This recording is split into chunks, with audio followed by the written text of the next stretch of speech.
东汉末年，建安年间，一场史无前例的大瘟疫席卷中原，十室九空，哀鸿遍野。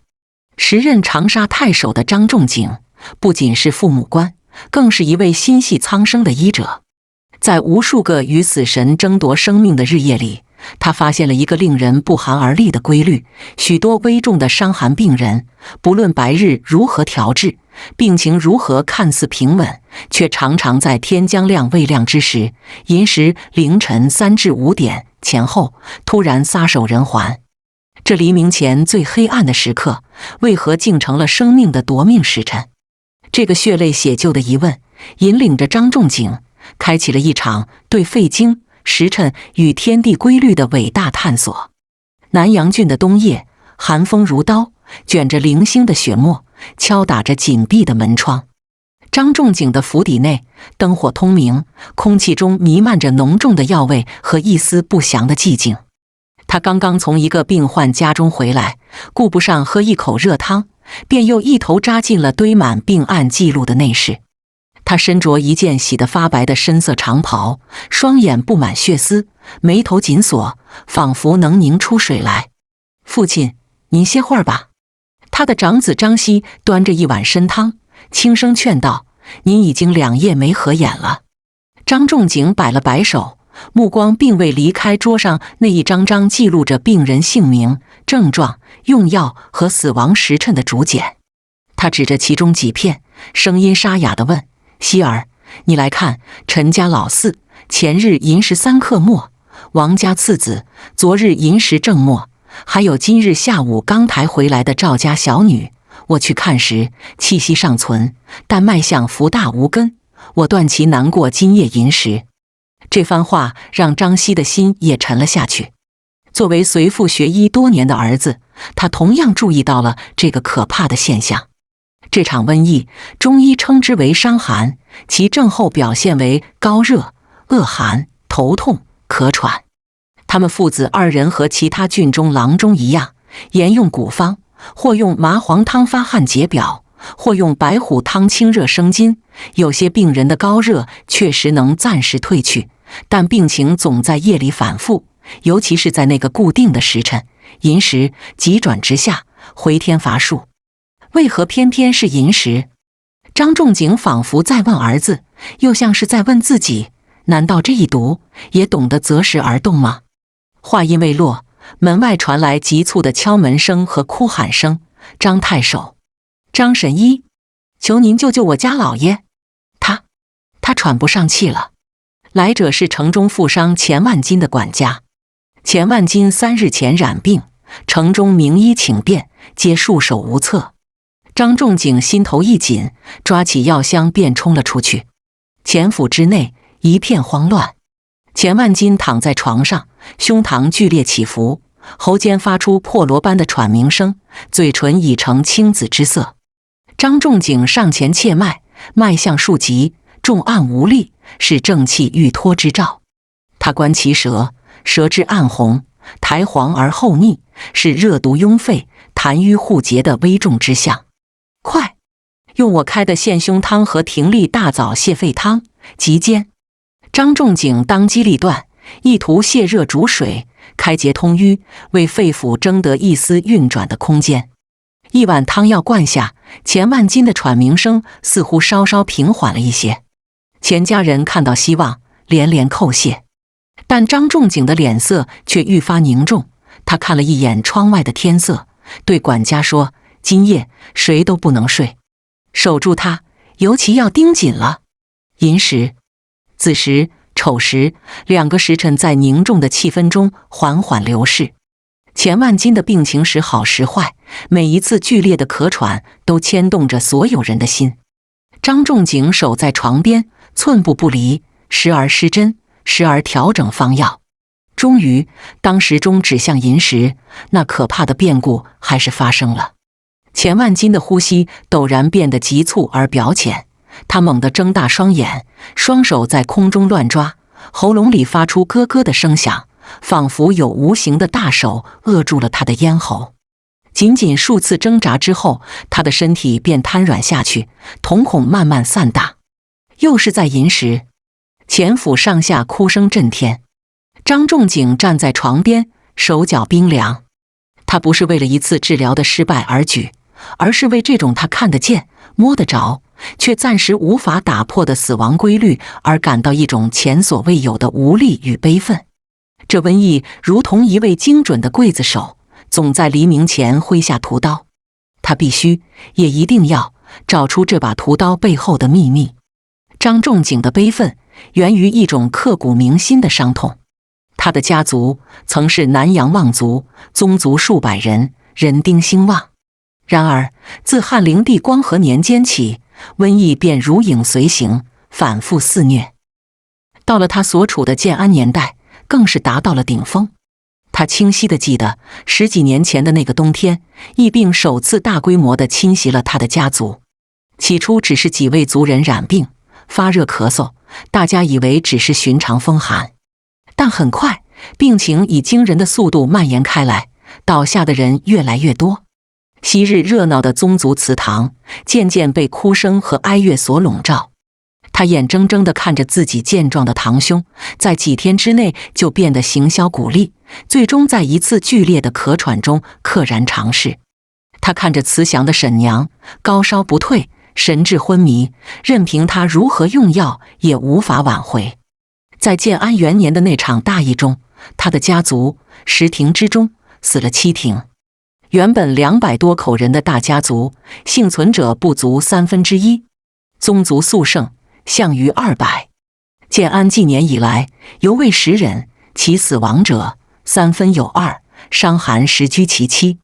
每当夜深人静，他抚摸着《伤寒族病论》的草稿，写下这句载入史册的沉痛文字时，当年的惨状便历历在目。那不仅仅是数字，而是他朝夕相处的鲜活的亲人。这份巨大的悲痛没有击垮他，反而将他锻造成了一名真正的医者。他放弃了仕途的进一步升迁，将所有精力都投入到对伤寒病的研究之中。他发誓要上以疗君亲之急，下以救贫贱之厄，终以保身长全，以养其生。他拜当时的名医张伯祖为师，潜心研读《黄帝内经》《难经》《胎炉药录》等古代医经。他深知古人的智慧是宝库，但面对眼前这场前所未有的瘟疫，仅仅照搬古方是远远不够的。许多古籍中记载的方剂对这场疫病效果甚微，甚至会加重病情。他开始勤求古训，博采众方，一方面深入研究经典理论，一方面四处走访，收集民间行之有效的验方。更重要的是，他开创性地将临床观察放在了首位。他亲自为每一位病人诊脉、试舌、问症，详细记录下他们从发病到痊愈或死亡的全过程。正是这种严谨到近乎苛刻的实践，让他积累了海量的第一手资料。在整理这些资料的过程中，他逐渐发现，这场伤寒疫病虽然症状万千，但其核心病位直指人体的肺。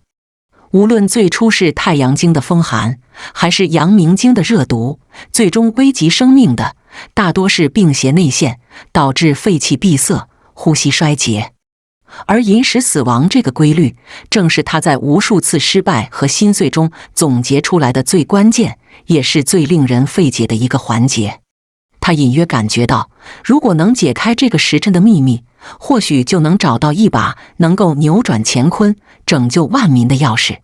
这个信念支撑着他走过了那段最黑暗、最痛苦的岁月，也为他日后创立伟大的辩证论治体系埋下了最坚实的基石。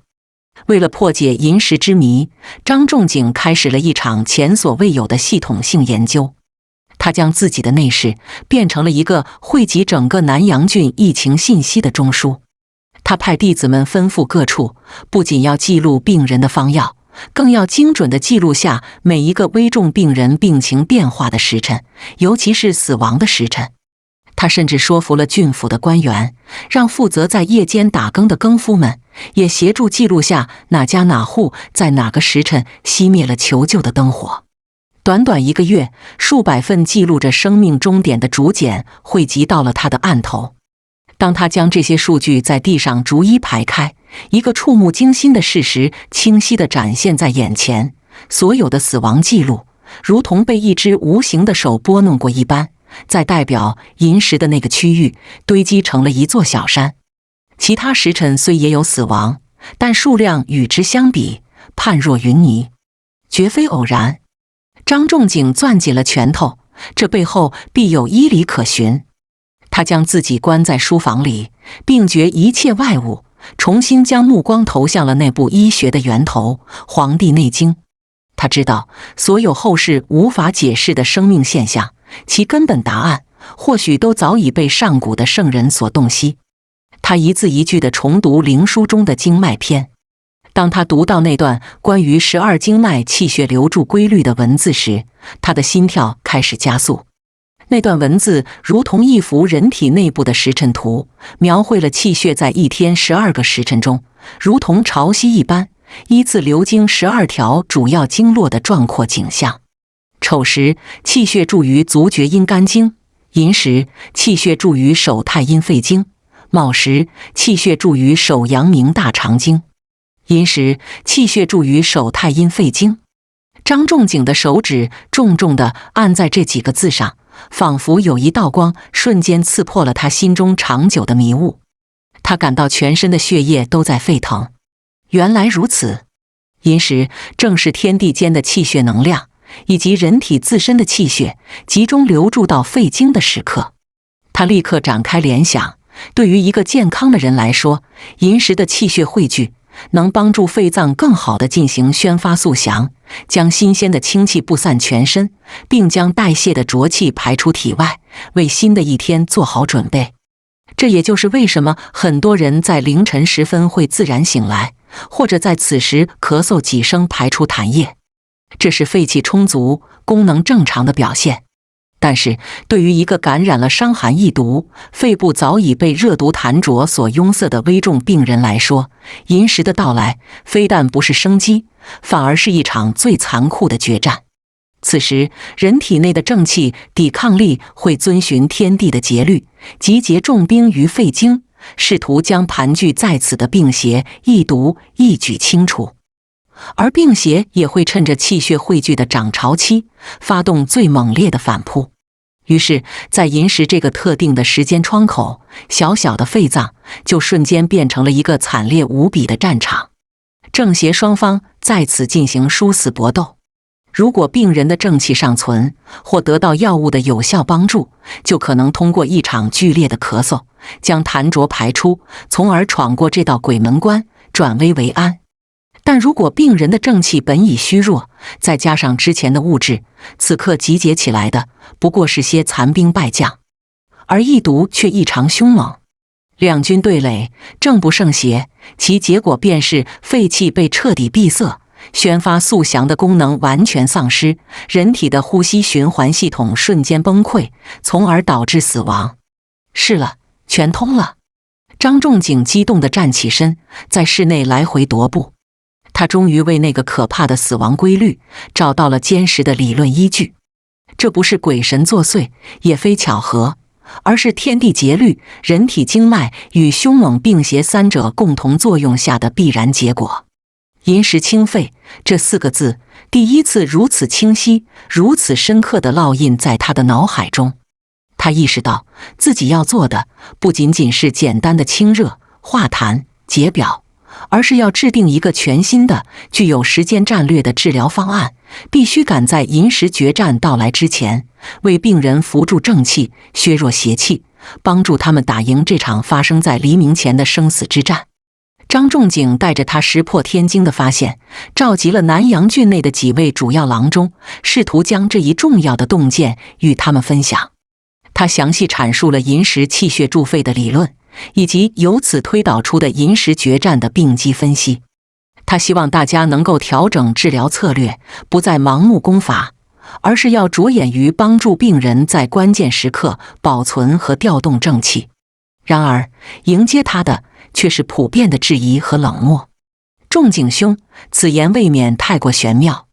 一位年长的周郎中捻着胡须，摇头说道：人生死有命，病人何时亡故，皆是定数。我等行医，只需对症下药即可，何必去纠结于哪个时辰？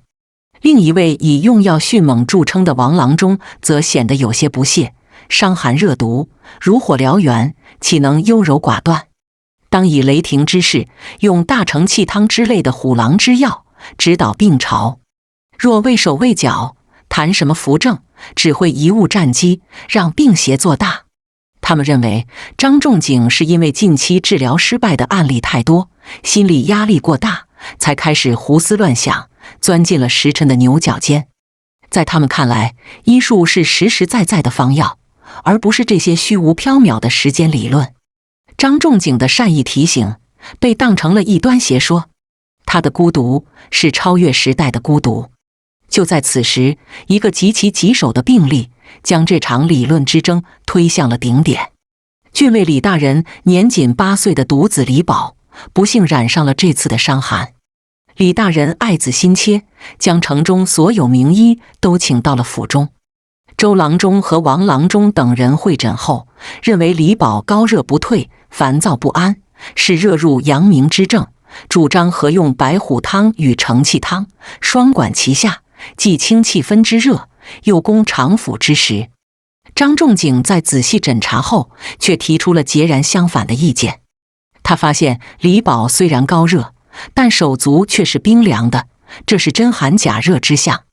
其咳喘声虽高，但气息不续，这是肺气已虚的表现。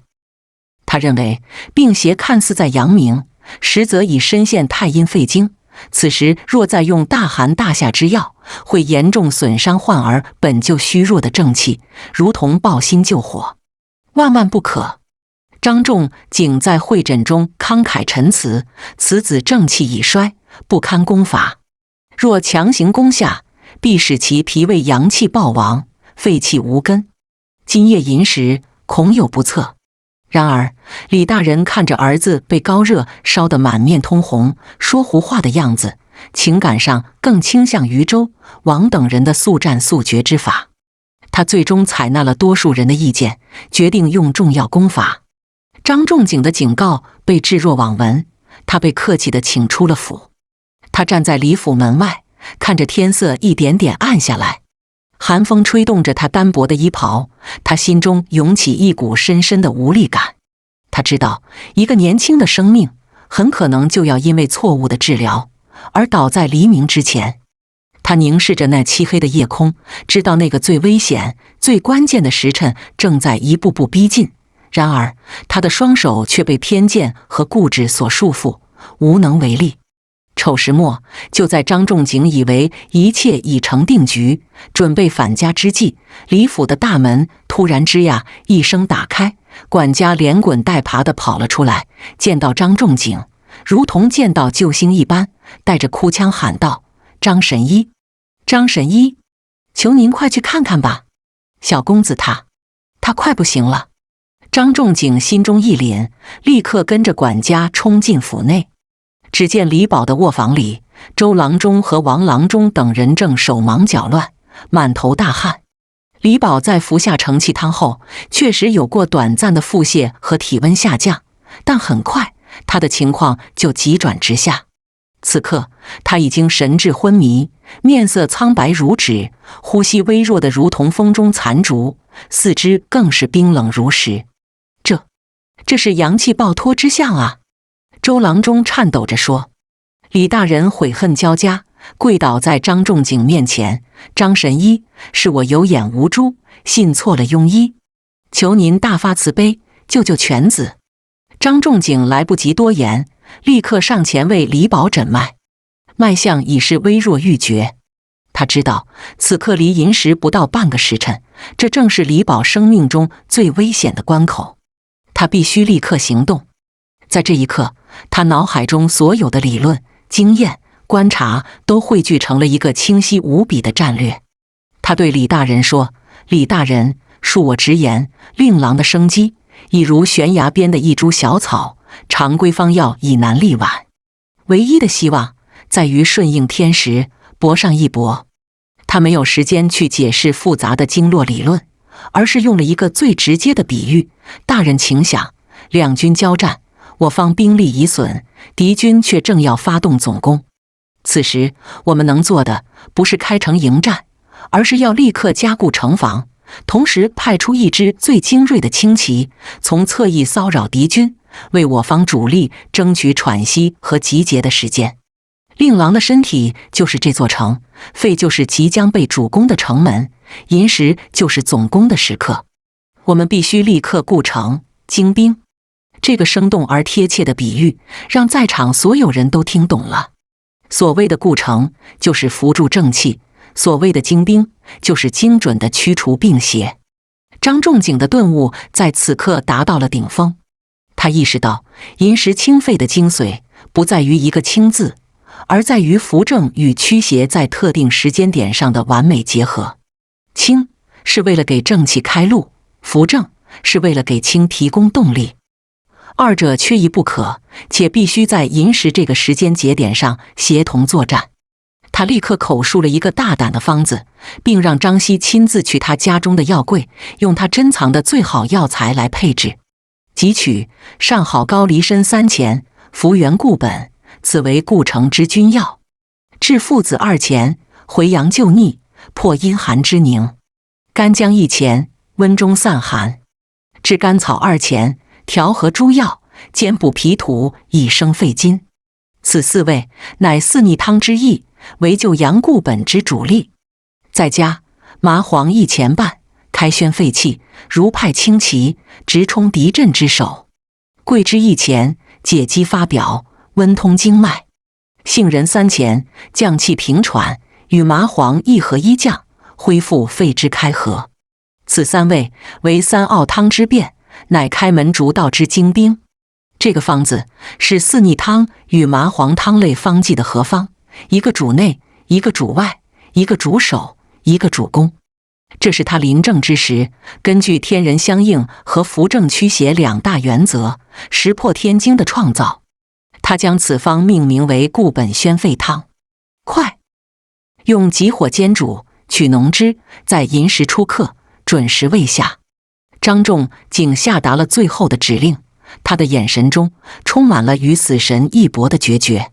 药终于在寅时出客煎好。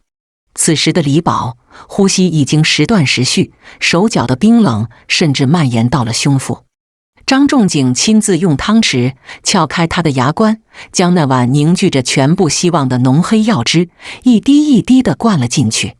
整个房间里所有人都屏住了呼吸，时间仿佛凝固了。1刻钟过去了，李宝没有任何变化。2刻钟过去了，他的呼吸似乎更加微弱了。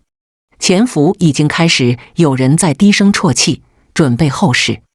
周郎中和王郎中更是面如死灰，准备随时向李大人请罪。就在所有人都感到绝望的时刻，奇迹发生了。原本面色惨白的李宝，脸上突然泛起了一丝若有若无的红晕。紧接着，他的手指和脚趾似乎微微动了一下。张仲景立刻上前，将手指搭在他的手腕上。他感觉到那微弱欲绝的脉搏，仿佛在沉寂的灰烬之下，重新迸发出了一丝微弱的火星。虽然依旧沉细，但已经不再是那种一触即散的死脉。有救了！张仲景低声而坚定地说道。话音刚落，李宝突然弓起身子，发出了一连串剧烈而深沉的咳嗽。这咳嗽声不再是之前那种无力的喘鸣，而是充满了力量，仿佛要将整个胸腔里的东西都咳出来。哇的一声，他吐出了一大口黄绿色的、腥臭无比的浓痰。浓痰吐出之后，所有人都惊奇地看到，李宝那一直紧绷的胸膛竟然平缓地起伏起来。他的呼吸虽然依旧带着杂音，但变得深长而有力了。脸上的青紫色也迅速褪去，代之以正常的血色。天亮了。当第一缕晨光透过窗棂照进房间时，李宝缓缓地睁开了眼睛。虽然极度虚弱，但他的眼神已经恢复了清明。他闯过了寅时，他活下来了。满屋的人先是死一般的寂静，随即爆发出震天的欢呼和哭泣。李大人抱着自己的儿子，老泪纵横，转过身来就要给张仲景行跪拜大礼，被张仲景一把扶住。大人，要谢就谢这天地的时辰，谢令郎自己顽强的正气吧。李宝的成功获救，如同一场惊雷，震动了整个南洋医学界。那些曾经质疑张仲景的郎中们，亲眼目睹了这场发生在银石的生命奇迹，无不感到羞愧和震撼。他们终于明白，银石清肺绝非玄谈，而是建立在深刻医理和精准临床判断之上的济世良方。从此，他们对张仲景的医术心悦诚服，纷纷向他请教学习。李宝一案成为了一个重要的转折点。张仲景的时间治疗观得到了实践的检验和同行的认可，他开始在更广泛的范围内应用银石清肺的策略来救治伤寒危重病人，使得南阳郡的伤寒死亡率，特别是银石死亡率出现了显著的下降。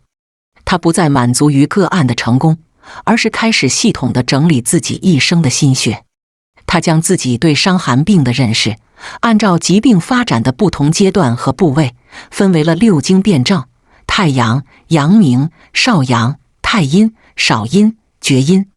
这是一个划时代的创举，他为复杂多变的伤寒病建立了一个清晰的、动态的诊断框架。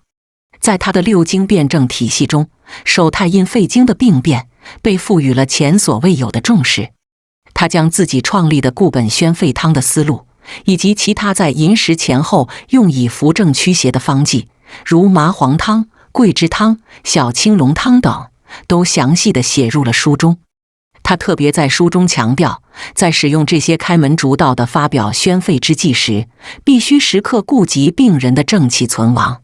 他写道：观其脉证，知犯何逆，随症治之。这句纲领性的文字，其背后就蕴含着对时间、病位、正邪力量对比的深刻洞察。这部耗尽他毕生心血的巨著，最终被定名为《伤寒杂病论》。这本书不仅为后世留下了300多个至今仍在临床广泛应用的经典方剂，更重要的是，它将一种科学的、辩证的、整体的医学思维范式，深深地根植于中医的血脉之中。银石清肺的理念作为其中一个闪耀的亮点，也随之流传千古。后世医家在治疗肺系危重病症时，都会特别关注夜间，尤其是凌晨时分的病情变化。明代著名温病学家叶天士提出的在胃汗之可也，盗气才可清气，入营犹可透热转气，入血就恐耗血动血，只需凉血散血，其对疾病传变层次的精妙把握，亦可看作是对张仲景六经辩证思想的继承和发展。张仲景的名字和他所创立的辩证论治体系，共同铸就了一座中医发展史上的不朽丰碑。近2000年后的今天，一间现代化的重症监护室 ICU 里，各种仪器发出规律的滴滴声。一位年轻的呼吸科医生第二王正带领着他的团队进行夜间查房。他指着监护仪上一个病人的数据，对实习医生们说：大家注意，这个重症肺炎的病人血氧饱和度又开始有下降趋势了。根据我们的临床统计，凌晨3点到5点是呼吸衰竭和心血管意外的高发时段，大家要格外警惕。一位正在轮转的中西医结合专业的实习生小林，听到这句话，心中微微一动。他想起了中医课堂上老师讲过的子午流注和张仲景银石清肺的故事。他看着监护仪上冰冷而精准的数字，这些数字客观地显示了人体生命体征在一天之内的周期性波动。现代医学称之为昼夜节律或生物钟，并发现人体的免疫反应、激素分泌、炎症水平都在凌晨时分有着显著的变化。小林忽然有了一种奇妙的古今交汇之感。他的前辈医圣张仲景在没有仪器的汉代，通过对无数生命逝去的观察，敏锐地捕捉到了同样的规律。现代医学用数据证实了什么在发生，而张仲景则用气血助肺、正邪交争的理论，深刻地阐释了为什么会发生，并创造性地提出了如何干预的策略。他想，或许银石清肺的智慧在今天依然闪耀着光芒。他提醒着每一位医者，无论技术如何发展，都不能忘记将病人看作一个与天地自然同步呼吸的有节律的生命整体。窗外，黎明前的天空正酝酿着新一天的光亮。ICU 的医护人员们正全神贯注地守护着他们的病人，度过这个最关键的银时。他们或许不知道张仲景，但他们正在做的事情，与那位在汉代寒夜里为生命奔走呼号的医圣跨越时空，遥相呼应。中医的智慧就这样融入了守护生命的共同洪流，在现代医学的殿堂里，依然回响着它深沉而有力的脉动。